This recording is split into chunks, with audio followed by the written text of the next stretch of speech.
Bien, iniciamos con el tema número 4, el cual es proceso inflamatorio.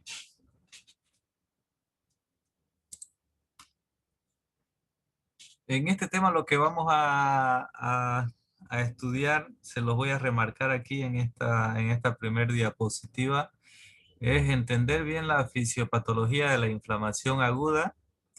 Y en esta fisiopatología de la inflamación aguda tenemos que tener bien presente cuáles son las células que intervienen y en qué forma intervienen esas células en el proceso inflamatorio agudo, cuáles son los mediadores químicos o sustancias químicas que intervienen en el proceso inflamatorio, cuál es la respuesta de los vasos sanguíneos en ese proceso inflamatorio y cómo es que las células inflamatorias llegan al lugar donde se está llevando la inflamación.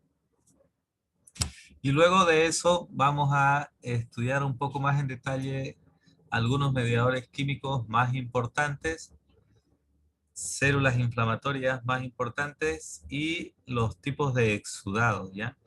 Los tipos de exudados y una pequeña diferencia entre inflamación aguda e inflamación crónica.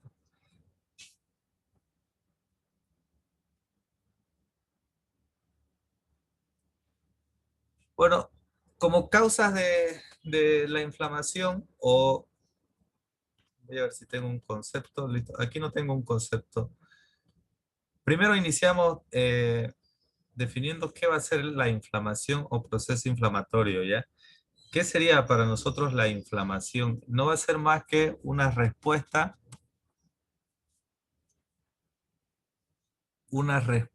celular y vascular mediada por sustancias químicas ante una agresión a algún órgano o tejido, ¿ya? Así podemos definir nosotros la inflamación, una respuesta celular y vascular mediada por sustancias químicas ante la agresión de cualquier agente externo o interno en algún órgano o tejido. Todo lo que llegue, en otras palabras, todo lo que llegue a dañar un tejido, como ven aquí, va a desencadenar una respuesta inflamatoria. Y esa respuesta inflamatoria va a estar dada por las células inflamatorias, los vasos sanguíneos y los mediadores químicos o sustancias químicas de la inflamación. Todo ese componente es lo que se conoce como respuesta inflamatoria. ¿Para qué se sirve esta respuesta inflamatoria? Para controlar una agresión. Ahora, si les pregunto, ¿para qué sirve la respuesta inflamatoria? Para controlar una agresión y para reparar el tejido dañado.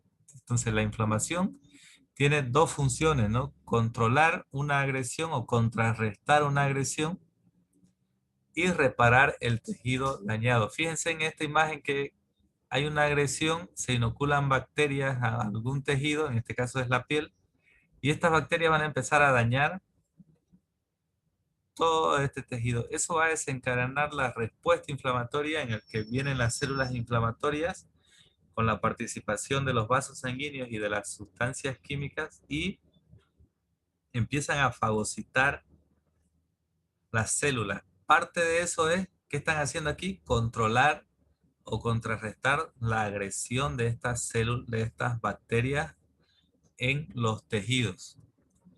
Y una vez termine de controlar esta agresión o contrarrestar y controlan bien esta agresión, luego vienen las otras células inflamatorias que empiezan a reparar este tejido dañado. Todo esto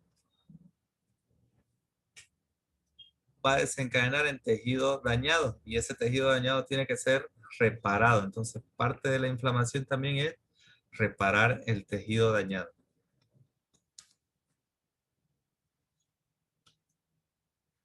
¿Qué puede desencadenar una respuesta inflamatoria? Un montón de causas. Fíjense, todas las infecciones, y nosotros tenemos como infecciones bacterianas, víricas, micóticas, todo lo que desencadene la muerte de algún tejido. A veces no son solo agentes infecciosos los que pueden causar daño en el tejido, o muerte celular o necrosis, sino que algunas otras causas que puedan desencadenar la muerte del tejido también terminan respondiendo con reacción inflamatoria. Cuerpos extraños que sean inoculados en el animal o dejados ahí por accidente también van a desencadenar una respuesta inflamatoria a ese cuerpo extraño. Y en algunos momentos desórdenes inmunológicos del animal pueden desencadenar también respuestas inflamatorias. Entonces las causas son variadas. Un poco este ya es un concepto que viene marcándose desde hace mucho y es cuáles son estos signos cardinales de la inflamación aguda, que van a ser estos 4 y vamos a adicionar un quinto aquí ahorita, en que todo proceso de inflamación aguda se va a caracterizar por rubor, dolor, tumor, calor y uno más acá que va a ser pérdida de función. Entonces, siempre que haya un proceso inflamatorio agudo, va a haber ruboración en la zona. Esto del rubor nos va a indicar a nosotros, o el rubor en otras palabras es el enrojecimiento en la zona por efecto de los cambios vasculares. ¿Recuerdan qué es la hiperemia? En la hiperemia dijimos que la hiperemia patológica se llegaba a dar en procesos inflamatorios. Bueno, la hiperemia patológica es la responsable de esta ruboración en el tejido. Tenemos el dolor que va a estar mediado por sustancias químicas como bradicidina y prostaglandina. Siempre que haya inflamación va a haber dolor en mayor o menor medida, pero va a estar presente. La tumoración, que va a ser todo el aumento del volumen en la zona donde se está llevando a cabo el proceso inflamatorio. Entonces, siempre que haya un proceso inflamatorio va a haber un aumento de volumen. ¿Y por qué se dará este aumento de volumen? Porque en la inflamación se llegan a agregar un montón de células que vienen de otro lado y llegan al punto de inflamación para contrarrestar. Entonces, gracias a los vasos sanguíneos de esa zona van a llegar células inflamatorias y también va a salir gran cantidad de líquido y va a salir gran cantidad de proteínas. Entonces todo eso contribuye al aumento del volumen en la zona inflamada. Y después tenemos el calor, que va a ser producto de las reacciones biológicas en el sitio de la inflamación. Todo lo que esté esto se va a poner un poco más con temperatura. Aquí explicamos un poco mejor eso. A ver, identifiquemos algunas causas, bueno, algunos signos cardinales de la inflamación. Todo este enrojecimiento, ¿cómo se llama a partir de ahora? Este enrojecimiento. Rubor. Rubor. ¿Y es causado Rubor. por qué? ¿Por qué es causado el rubor? Cambios vasculares. Yo les iba a preguntar, en las evaluaciones yo no suelo preguntar qué es el rubor, suelo preguntar a causa de qué es el rubor. Por la hiperemia patológica. Exacto, por causa de hiperemia, ¿no? Hiperemia patológica, que va a ser responsable de los vasos sanguíneos. ¿Hay aquí aumento de volumen? ¿Se notan los ojos más hinchados? Sí. Sí, hay, ¿no? Aumento de volumen. ¿Causa de qué va a ser ese aumento de volumen?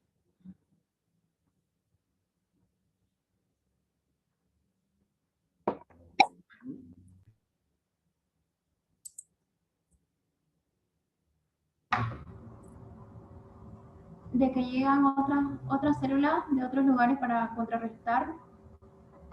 Por mayor irrigación, doctor. Bien, miren, porque los vasos sanguíneos se dilatan, aumentan su permeabilidad y empieza a salir líquido. Entonces esto está con gran cantidad de líquidos, proteínas y células inflamatorias. Por eso todo eso contribuye al aumento de volumen en la zona. El dolor aquí, por supuesto que no lo vamos a poder ver. El aumento de temperatura se puede llegar a sentir y pérdida de la función. De seguro que en algún modo este párpado hinchado va a afectar a la funcionalidad de la visión de este animal. Y acá en la derecha esto es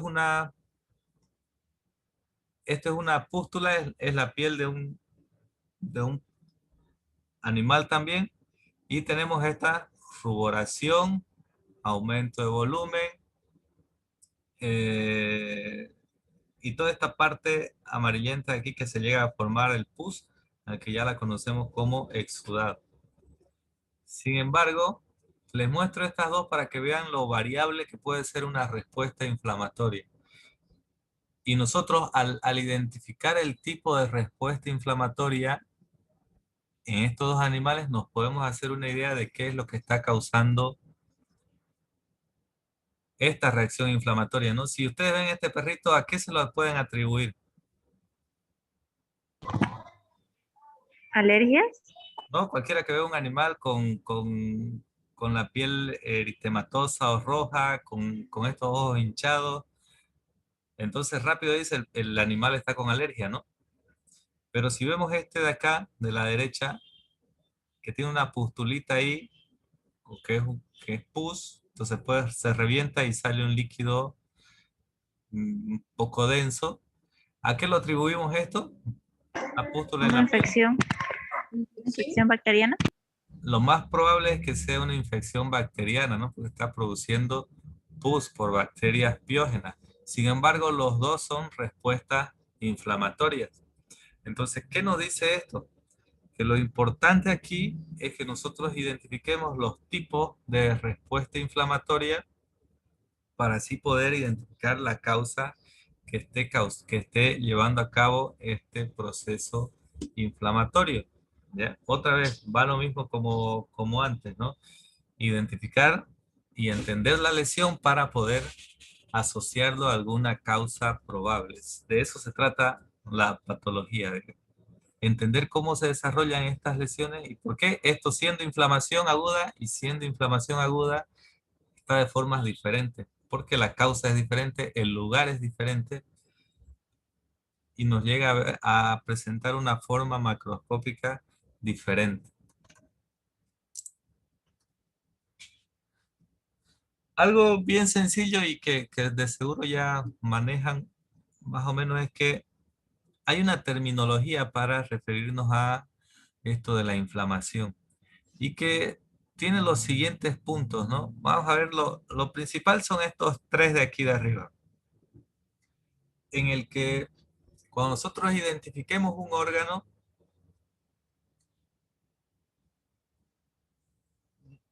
y querramos referirnos a un órgano inflamado, le añadimos el sufijo o esta palabrita itis, ¿no? Y podemos decir vasculitis va a ser la inflamación de los vasos sanguíneos. Dermatitis va a ser la inflamación de la piel, ¿no? Nosotros le vamos adicionando la terminación itis y eso nos va a indicar el órgano y que además nos va a decir que este órgano, cuando le añadimos la terminación itis, va a estar con un proceso inflamatorio. Hepatitis sería una inflamación en el hígado, ¿no? Pancreatitis, una inflamación en el páncreas. Mastitis, una inflamación en la glándula mamaria. Y así todos los órganos tienen su forma y su terminología para nombrarlos cuando están sufriendo un proceso inflamatorio. Pero además no basta con decir hepatitis, ¿no? Sino que hay que añadirle otras dos cosas más para poder ya entender a cabalidad el proceso inflamatorio. La primera es el órgano con la terminación itis, el órgano o la célula o el tejido va a ser con la terminación itis. Le vamos a añadir el proceso inflamatorio, el tipo de proceso inflamatorio o que en otras palabras también se refiere al tipo de exudado o lesión que esté sufriendo ese órgano. Todas las inflamaciones van a tener algunas ciertas características que se van a agrupar en estas de aquí. Y hay otras más, por supuesto, que las vamos a ir viendo más adelante, pero que podemos decir nosotros una...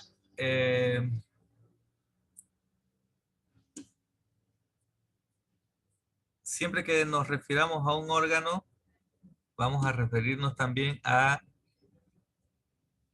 el tipo de inflamación o el tipo de exudado. Por ejemplo, mastitis, yo puedo decir mastitis purulenta, ¿no?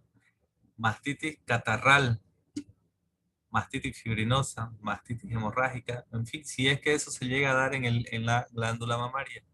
Pero por decir, hay otros órganos que tienden a presentar una de estas alteraciones de forma más frecuente que otros. Por ejemplo, neumonía o neumonitis, pero el término más usado es neumonía, el que nos referimos a una inflamación del pulmón. Neumonía intersticial, decimos. Neumonía intersticial.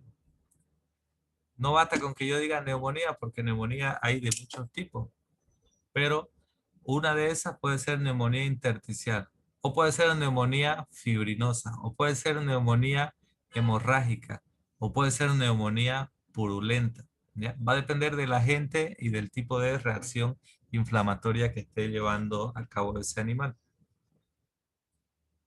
Además de eso,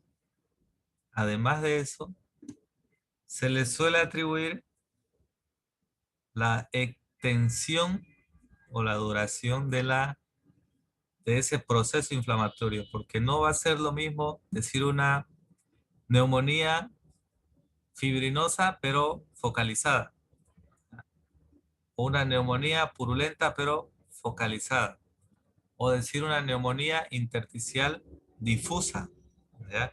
Aquí los términos indican la extensión de la lesión. Por ejemplo, focal se refiere a que de algún órgano está afectando solo una pequeña partecita. Multifocal se va a referir a que hay una... Voy a marcar esto, a ver, esperen un momento, porque tal vez no me estén entendiendo mucho. Aquí puedo dibujar, a ver, un pulmón. ¿Están viendo mi dibujo ya? Sí, doctor. Sí, doctor, se ve. Vamos a ver.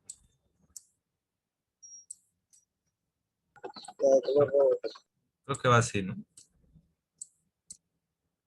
Para términos ilustrativos. Bien, aquí yo tengo un pulmón y vamos a tratar de reflejar todo esto que se ve aquí. Inflamación del pulmón, ¿cuál sería? Neumonía o neumonitis, ¿no? Pero el término más usado es neumonía.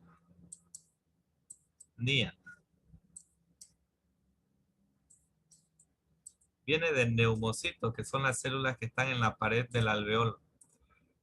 Neumonía.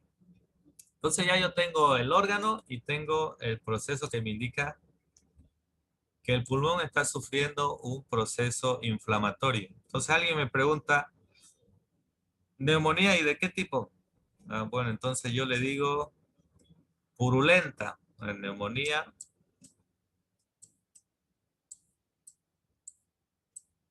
purulenta. Tenía una neumonía purulenta en la necropsia y ¿qué tanto afectaba el pulmón? Entonces, esta partecita.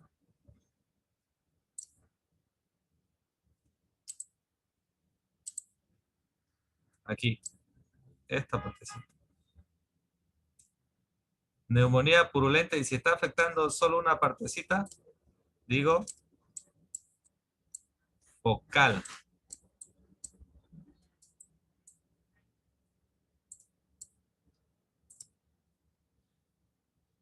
Y luego yo le pregunto al que me dice, ¿será que eso causó la muerte del animal?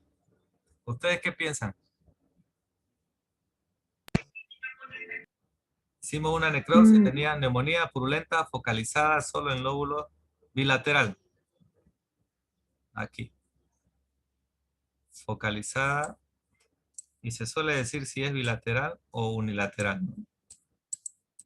¿Estaba afectando los dos pulmones? Sí, entonces era bilateral.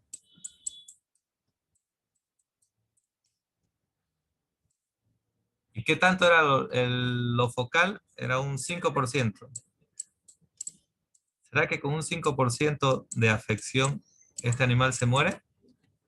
No. No, ¿ves? Por eso hay Si que, fuera multifocal, sí. si fuera multifocal, podría ser, exactamente. Por eso no basta con decir neumonía, hay que ponerle el tipo de neumonía que está sufriendo el animal y la distribución de la lesión. Lo de aguda, crónica o severidad pueden obviarlo, no hay problema, pero estos tres sí hay que ponerlo. Y si yo digo purulenta, voy a asumir que, yo sé que muchos no van a saber, pero va a ser que una bacteria común, dependiendo de la especie, que se va a cobrar con un antibiótico sencillo, ¿no? Y yo puedo decir, hay una neumonía purulenta, ya, un antibiótico sencillo. Vamos a ver, zonal o también puede ser focal, algunos cuando afecta a todo.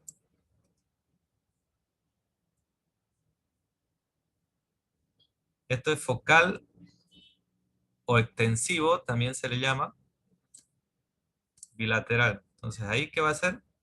La afectación ya va a ser más grande, ¿no? Y nos va a indicar un problema más severo, al que sí ya le tenemos que poner importancia. Y si digo difusa, es cuando todo el órgano se ve afectado. Y si digo multifocal, es cuando hay un foco por aquí, otro por aquí, otro por acá, otro por acá, otro por acá, otro por acá. Eso es multifocal, varios focos.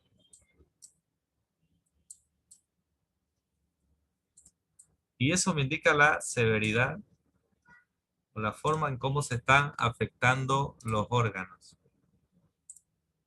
Bien. ¿Hasta ahí me entienden esta terminología? ¿O alguien tiene alguna pregunta? Doctor, difusa es cuando todo el órgano está infectado, ¿no? Difusa es cuando todo el órgano está afectado. Yo puedo pasarle, marcarlo todo de azul y eso va a ser difusa. Entonces yo puedo tener neumonía purulenta multifocal, neumonía purulenta difusa, ¿no? Puede ser bilateral o unilateral, que va a afectar a un solo pulmón o a ambos pulmones. También eso me indica la patología.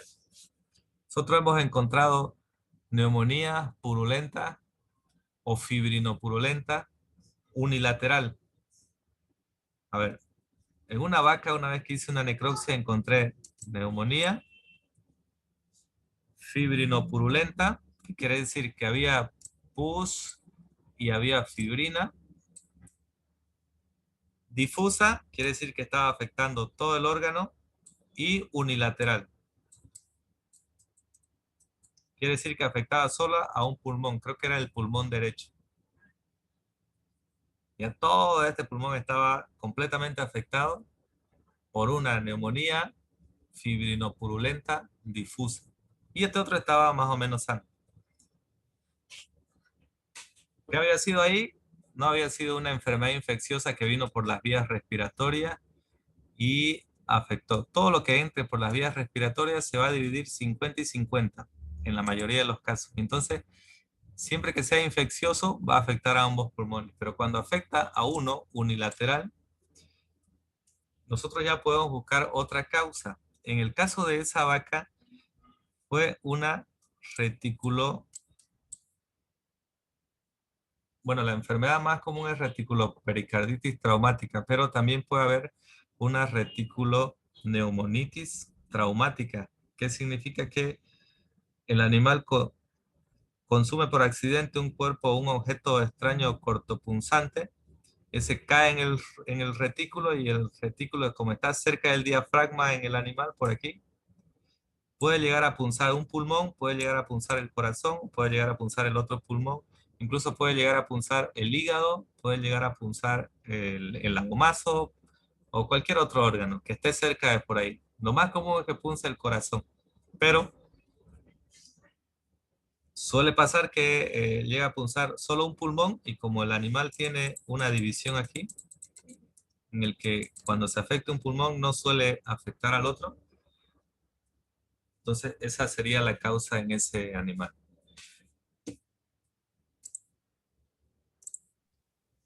Ya nosotros podemos Doctor, adicionarle aguda y crónica o leve, moderada y severa, que depende de cómo cada uno interprete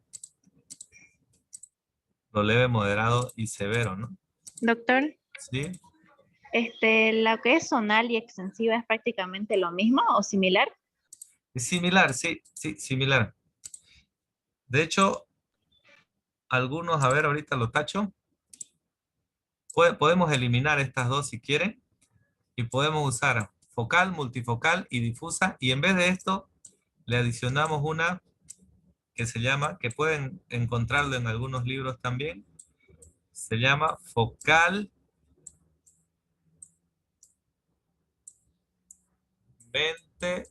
voy a escribir medio lento, focalmente extensiva.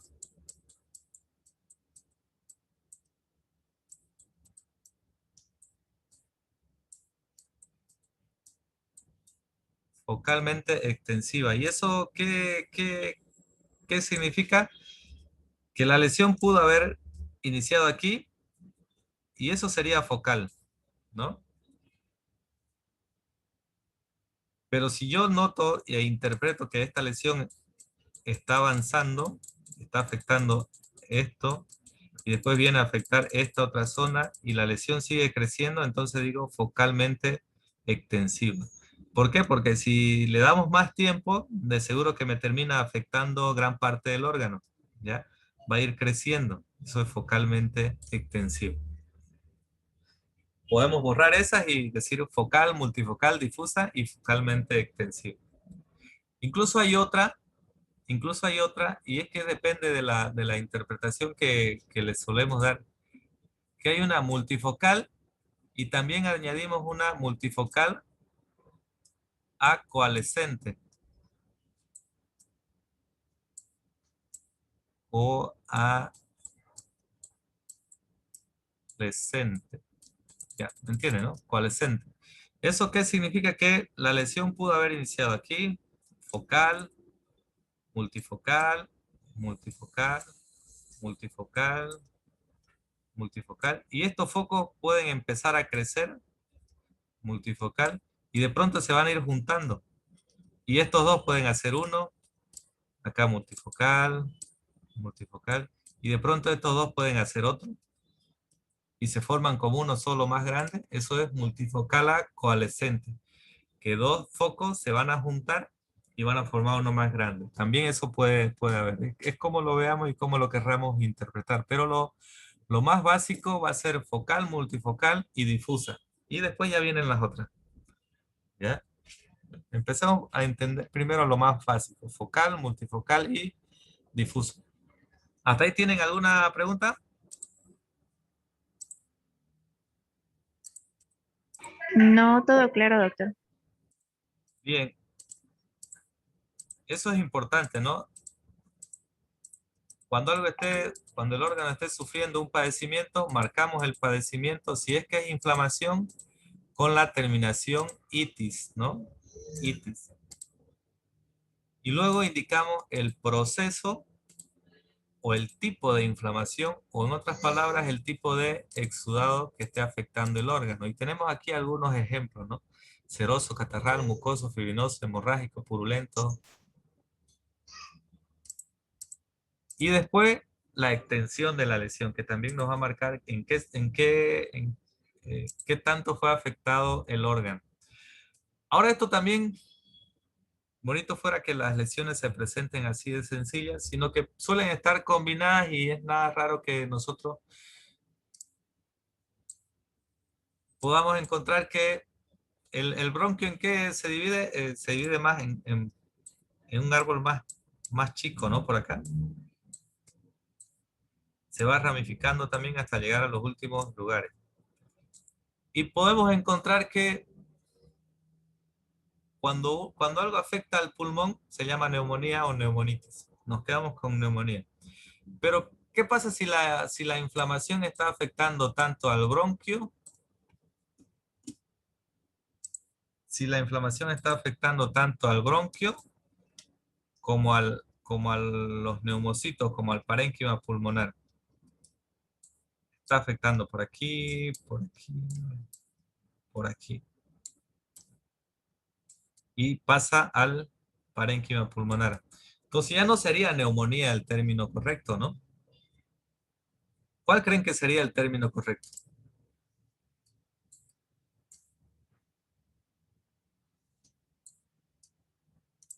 Esto ya viene a ser un nombre compuesto. Bronco,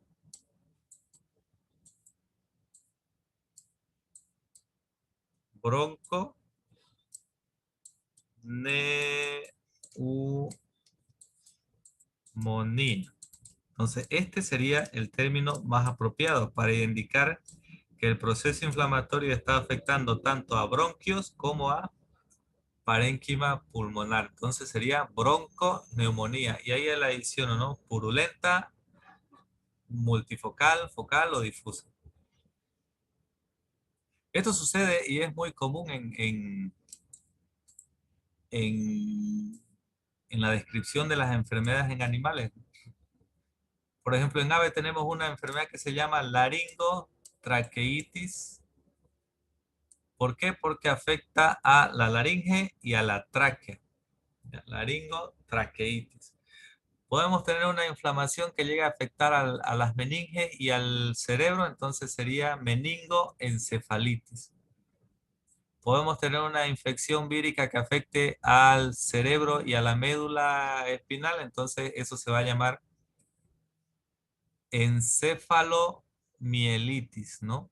Encefalomielitis. Podemos tener un proceso o una infección a nivel digestivo que afecte al estómago y al intestino, y ahí ¿cómo sería el nombre correcto?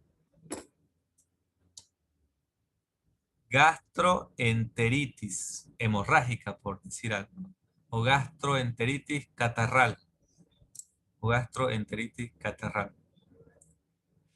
Difusa o focalizada. Gastroenteritis catarral. Entonces van a ser en la mayoría de los casos nombres compuestos. Por eso hay que entender primero esta parte básica. Aquí fíjense que hay algunos ejemplos. Voy a cambiar mi... Y esto como está afectando a todo el órgano, pues, diríamos neumonía intersticial difusa, se llama esta patología. Porque afecta a todos los lóbulos. También podríamos llamarla neumonía intersticial multifocal, porque tiene varios focos, ¿ven? O también podemos decir que es multifocal coalescente, porque parece que este foco de aquí se va a ir a juntar con este, y este se va a juntar con este de acá, y van a formar uno solo, ¿no? Fíjense acá, foco, foco, y va a formar uno solo. Entonces, ¿cómo Doctor, lo...? ¿podría ser bilateral también? Sí, sí, sí, correcto, es bilateral, porque está en ambos pulmones. Entonces, depende de cómo nosotros veamos esta alteración, y algunos podrán interpretar multifocal coalescente, otros ya directamente irán difusa, porque prácticamente es todo el órgano el que está afectado, y si sabemos que esto de aquí al final va a terminar afectando toda esta zona, ¿no? Pero los dos términos van a ser, según este pulmón, correcto. Fíjense acá, ya nos queda casi parte sana. La parte sana es esta rosada o casi más pálida, toda esta parte de aquí. Y la parte más oscura, este rojo de aquí, es la parte inflamada. Todo eso está ocupado por células inflamatorias. Entonces, por eso es neumonía. Acá tenemos otro pulmón y tenemos, esto va a ser focal, multifocal.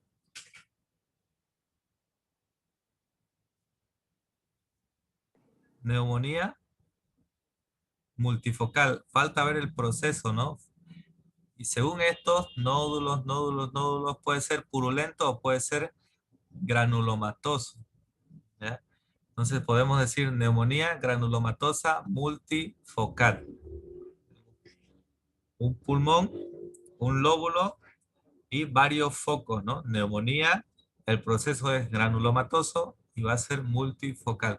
Muchas veces el proceso requiere de estudio microscópico, por eso a simple vista nosotros podemos decir que es el pulmón el que está afectado y que tiene una afectación multifocal. Y ya para determinar con exactitud este proceso, necesitamos el estudio microscópico, ¿no? Porque aquí podemos decir es purulento o gaseoso o granulomatoso. Cualquiera de los tres podrían ser válidos. Sin embargo, como yo sé de dónde saqué la imagen y el ejemplo, entonces este es un ejemplo de neumonía granulomatosa multifocal. Pero tiene varios focos. Y aquí parece que estos dos se van a juntar y van a hacer uno más grande, al igual que estos de aquí, ¿no? Si dejamos evolucionar esto, seguramente ya va a ser multifocal a coalescente. Pero por el momento lo dejamos como multifocal. Y acá tenemos otro pulmón. Fíjense esto de aquí. Esto va a ser esta parte que se ve aquí, este contenido medio amarillento que está encima de este órgano, ¿lo notan por aquí? Es fibrina. Y está afectando a ambos pulmones. El de allá tiene aquí fibrina, fibrina, fibrina, fibrina.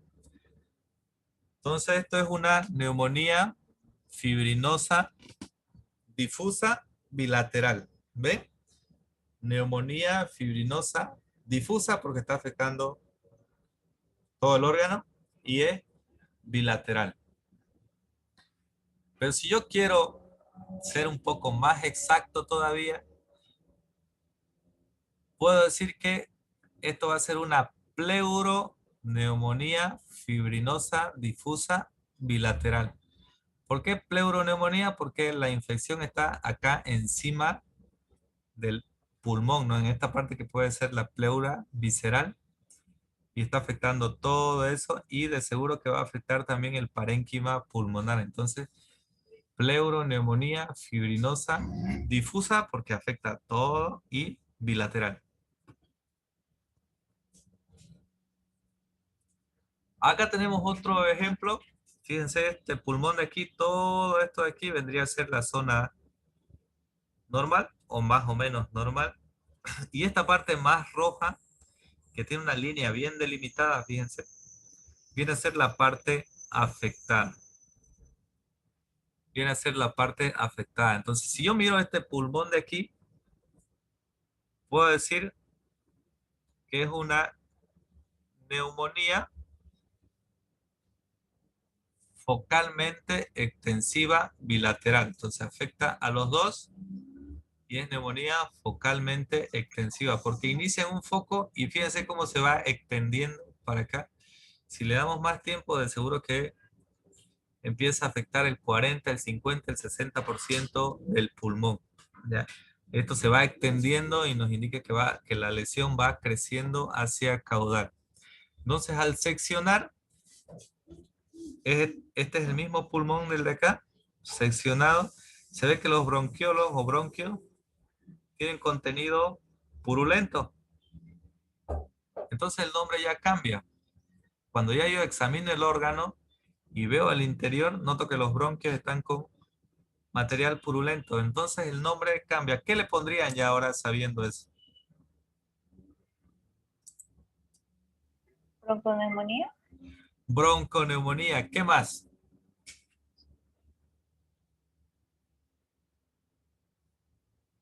Bronconeumonía porque está afectando el bronquio y el parénquima pulmonar. Bilateral. Muy bien, bilateral. Bronconeumonía Extensiva. bilateral. ¿Cuál? Extensiva. Focalmente extensiva. Muy bien, bronconeumonía. Vamos en orden. Órgano. ¿Cuáles son los órganos afectados? Pulmón. Pulmón y. Bronquio. Entonces, ¿qué se va a llamar? Bronquio. Bronconeumonía. Neumonía. Ya. ¿Cuál va a ser el proceso o la inflamación? Focalmente extensiva. No, esa es la distribución o la extensión. Ah. Y más abajo. Distribución o extensión. ¿Cuál es el proceso? ¿Qué es esto de aquí? ¿Qué les dije que era? Purulenta. Purulento. Purulento. Entonces, bronconeumonía. Purulento. Purulento. Purulento. ¿Y ahora la extensión? Focalmente Difusa. extensiva. Focalmente extensiva, ¿no? O Bilateral. focalizada también. Focalmente extensiva. Y Bilateral. bilateral, ¿no? Entonces, ahí. Esto se aplica para cualquier órgano.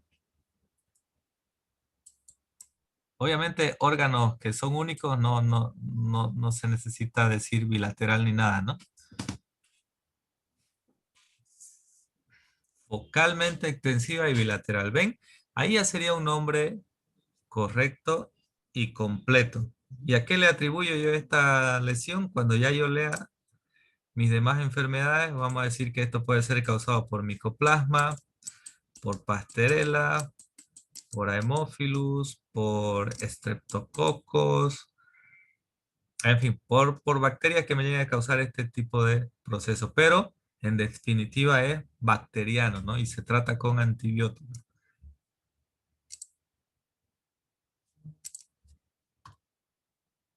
¿Alguna duda sobre cómo es que se deben nombrar las neumonías? Hubiese puesto, si quieren para la otra clase les pongo más imágenes, pero por el momento puse esta porque si no el tema se hace muy largo. Pero lo podemos aplicar en digestivo, en respiratorio, en urinario, en piel, en fin, en todos los órganos, en sistema nervioso. Y va a depender de que algunos órganos tienen afinidad por ciertos tipos de infecciones y otros no, ¿no? Hay enteritis hemorrágicas, por decir, bien marcada, enteritis catarral, hay enteritis fibrinosa. Casi que no hay enteritis purulenta, ¿no? A ese nivel. Meningitis purulenta, meningoencefalitis purulenta o meningoencefalitis supurativa también se suele llamar. Lo purulento puede ser supurativo, son sinónimos a veces. O meningoencefalitis no supurativa cuando la alteración solo se identifica a nivel microscópico. Lo vamos a ir aprendiendo, lo van a ir aprendiendo a medida que vayan conociendo más las enfermedades, pero que tengan presente esto, ¿no? Este patrón básico de cómo nombrar estas lesiones cuando hay un proceso inflamatorio en un órgano.